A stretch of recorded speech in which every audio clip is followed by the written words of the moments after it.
Mais um devocional Intensa no Ar, onde conhecemos mais do Pai e nos aprofundamos nele.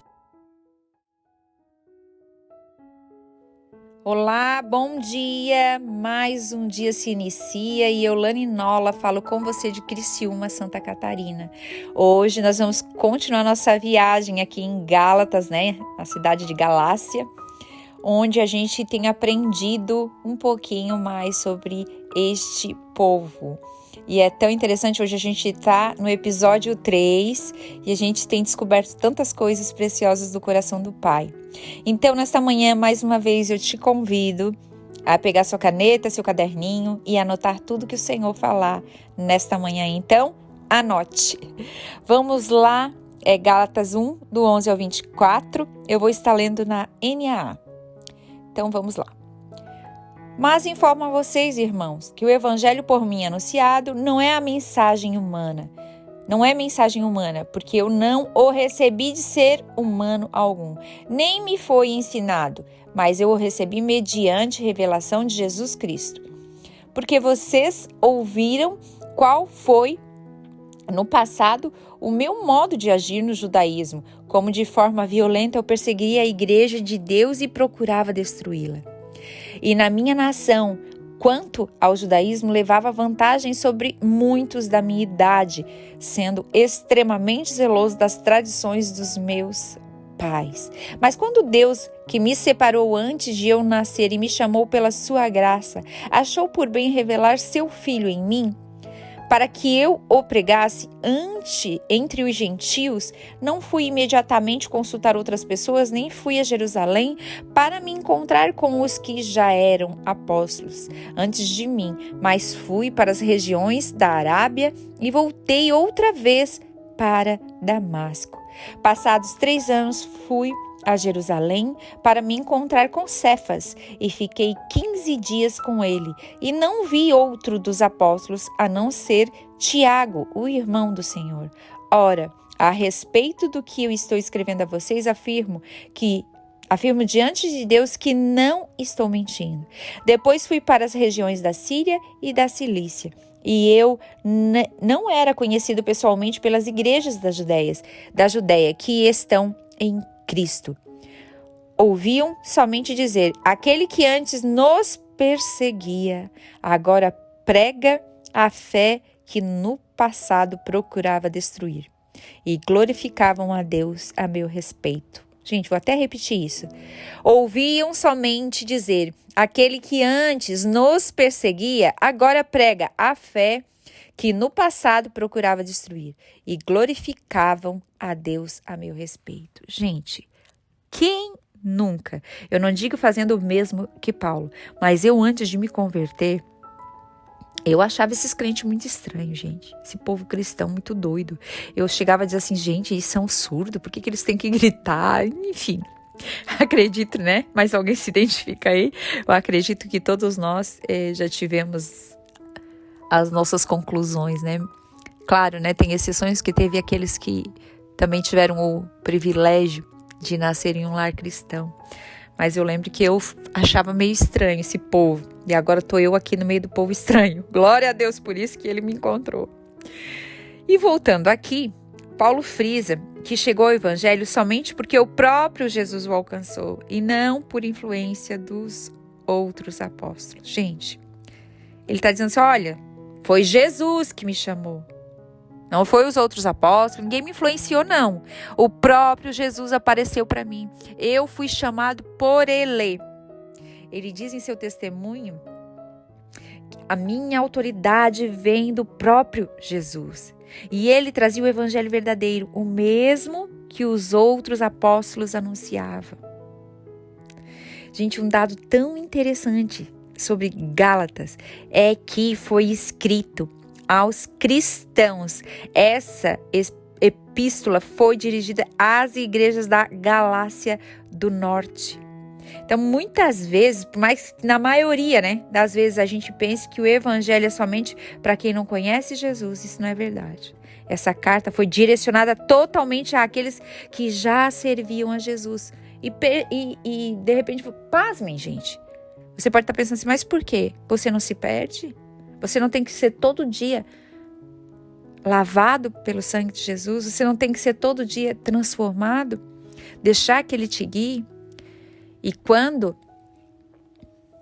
Paulo chegou lá, ele percebeu que eles estavam falando de algo que não condizia com o evangelho verdadeiro. Nós já aprendemos um pouquinho disso ontem. Então Paulo realmente ele combateu, ele bateu de frente e disse assim, não, peraí, eu fui chamado por Jesus, Ele mesmo me chamou e eu prego o mesmo evangelho verdadeiro dos apóstolos e não é isso aí não. E se por acaso alguém se levantar, você lembra que ele falou antes, querendo, nem que seja um anjo, dizendo que o evangelho verdadeiro não é esse que está aqui, ele é considerado anátema, ou seja, amaldiçoado. Então ele bate de frente mesmo, ele usa a autoridade que o Senhor Jesus dá para ele e bate de frente com esses, digamos, falsos profetas, né? Esses homens que estavam lá falando coisas que não era verdadeira. Nessa carta de Paulo, ele exorta aos cristãos que é necessário que vivamos o que pregamos. Olha como é sério, gente.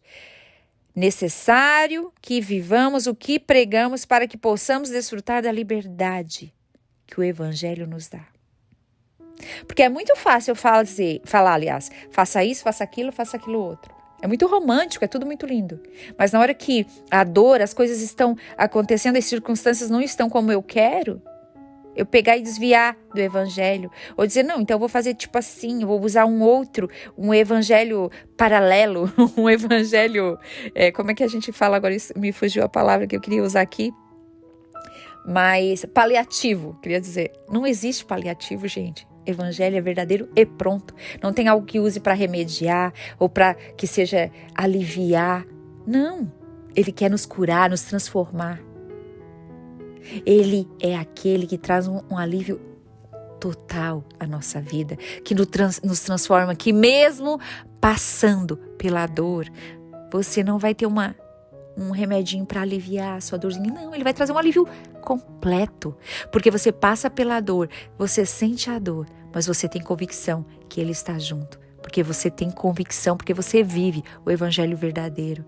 E esse evangelho verdadeiro te dá liberdade de entender que certas dificuldades, circunstâncias contrárias são necessárias para que eu fique cada vez mais parecido com Ele, para que eu cresça para que Ele cresça e eu diminua, para que eu ouça a voz dEle, para que essa voz dEle entre na minha mente, para que essa voz dEle me transforme de dentro para fora. Eu vou ter que entender. Eu preciso entrar num lugar de entendimento, onde esse evangelho verdadeiro vai me transformar por inteiro. E não permitir que quando venham coisas que queiram passar um remedinho, que queiram dar uma disfarçada ou negociar o verdadeiro evangelho, me carregue. Amém? De repente tem lutas, tem coisas que você sabe, mas se eu der um jeitinho, aqui no Brasil a gente fala muito do jeitinho brasileiro, né? O jeitinho brasileiro, vou te dizer uma coisa, tá bem longe do evangelho verdadeiro. A gente erra quando a gente pensa que fazer algo ou deixar de fazer algo vai fazer com que o Senhor me ame mais, com que o Senhor cuide mais de mim, me livre dos pecados. Não, gente. Porque na realidade eu sou propenso ao pecado. O que eu preciso fazer é deixar que a água do evangelho me limpe e me transforme para que eu queira genuinamente não andar em pecado. Para que através do evangelho verdadeiro eu entenda que este lugar é um lugar de proteção, de cuidado, de amor, debaixo das asas do Espírito Santo, debaixo do cuidado e do amor de Deus, e muitas vezes exige renúncias. Por que tem muitos evangelhos seculares pregados por aí?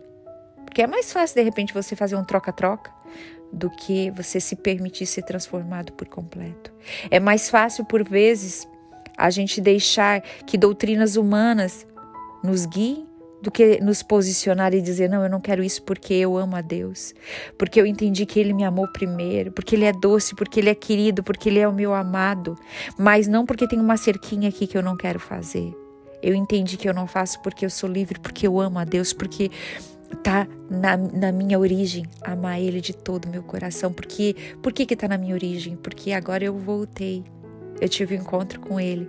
E a minha origem verdadeira, que é em Jesus, veio à luz.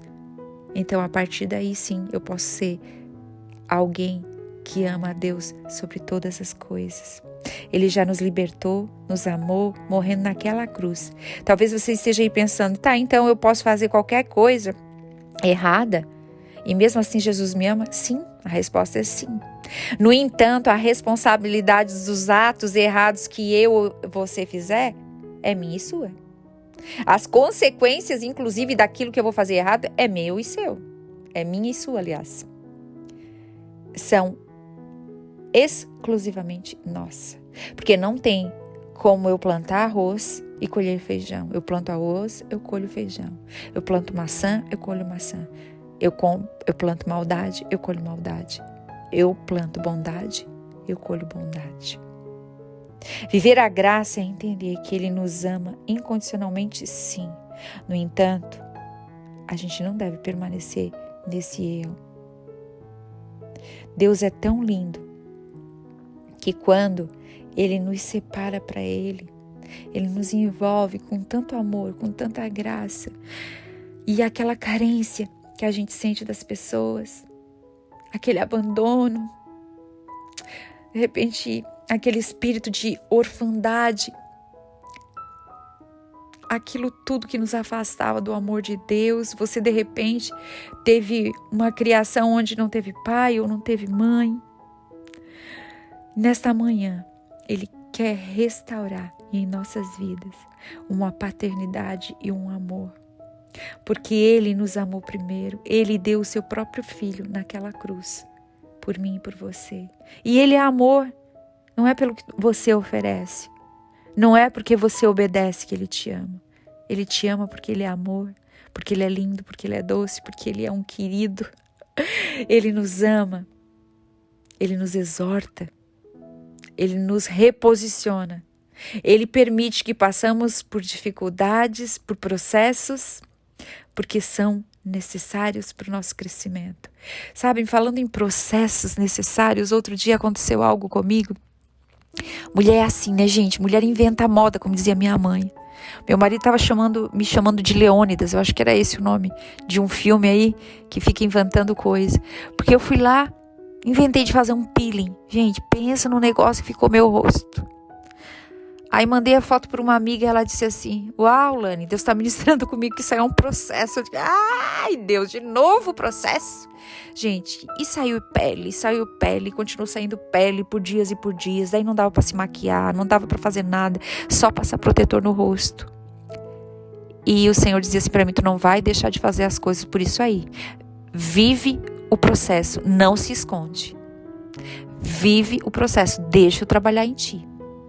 E aquilo ali ministrou tanto no meu coração, porque uma coisa tão simples, né, de um peeling, de um procedimento assim, ministrou, que muitas vezes a gente foge dos processos. Eu tinha vontade, eu disse, o que eu fui inventar? Por que eu inventei isso? Por que eu disse sim? Por que eu caí nessa? E muitas vezes a gente é assim, um monte de coisas. Deus vem e diz assim pra gente, ó, faz tal coisa. Daí você vai e faz, ai, por que eu disse sim? Ai, por que eu fiz? Ou de repente um não.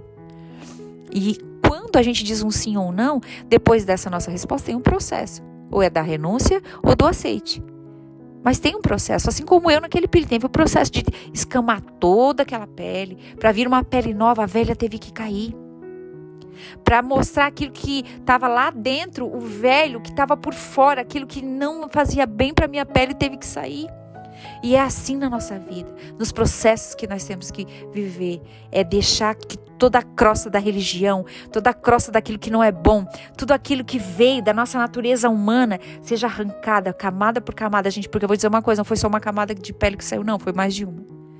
Então, deixar que essas camadas de pele, e isso é meio recente, ainda está saindo pele, só para dizer para vocês, tem um processo. Então, que a gente se submeta ao processo desse evangelho verdadeiro, entrando em nossas vidas, nos transformando, arrancando as peles, arrancando tudo aquilo que a gente, às vezes, estava lá atrás. Mas o Senhor quer trazer à tona para que a gente possa ter uma imagem mais parecida com a dele, para que a gente seja mais íntimo dele, para que a gente conheça mais o seu coração, para que a gente seja mais puro como ele, para que a gente chegue mais perto do original, que é ele. Ele nos fez de um jeito e muitas vezes o nosso dia a dia, queimadura de sol, os desertos da vida nos deixam com marcas, como a minha pele ficou. Mas esse peeling que o Senhor está fazendo na tua vida nessa manhã, tá como aquele peeling que Ele fez na minha vida. Ele vai tirar cada camada. Mas se nós nos submetermos ao processo de deixar o verdadeiro Evangelho nos transformar de dentro para fora. Amém? Deus te abençoe.